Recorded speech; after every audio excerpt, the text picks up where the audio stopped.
দেশীয় ক্রিকেটে ধরপাক বাড়ছে। সামাজিক যোগাযোগ মাধ্যমে ছড়িয়ে পড়া একটি তথ্যের ভিত্তিতে এনসিএল টি-20-র একটি খেলোয়াড় হিসাবে নাম উঠে এসেছে নাইম ইসলামের, যেখানে বলা হচ্ছে তার কাছে ফিক্সিং প্রস্তাব দেওয়া হয়েছে। তবে বিষয়টি তদন্তে এসে দেখা গেছে আজ এখন পর্যন্ত বিসিবির কাছে এ বিষয়ে কোনো লিখিত প্রমাণ, দলিল, সাক্ষ্য পাওয়া যায়নি। বিসিবির প্রেসিডেন্ট আমিনুল ইসলাম বলছেন, আমরা এমন কোনো দাবি দাঁড়াতে দেব না যে একটি ম্যাচ সন্দেহভাজন হয়ে আছে। এটি ক্রিকেটের স্বার্থে অত্যন্ত গুরুত্বপূর্ণ। তিনি আরও জানিয়েছেন, লাগাতার সতর্কতামূলক প্রক্রিয়া চালু আছে। খেলোয়াড়, বিচারক, মাঠকর্মীদের জন্য ইন্টিগ্রিটি ট্রেনিং দেওয়া হচ্ছে এবং অংশগ্রহণের আগে স্বাক্ষর করতে হচ্ছে।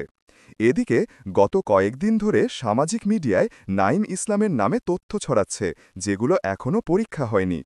বিসিবি জানিয়েছে, এই ধরনের ঘন ঘন দাবি আমাদেরই সতর্ক করেছে।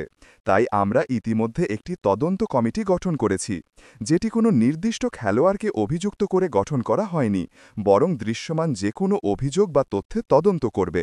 সব ধরনের খেলার খবর পেতে সাবস্ক্রাইব করুন। সঙ্গে থাকুন খেলার পাতার।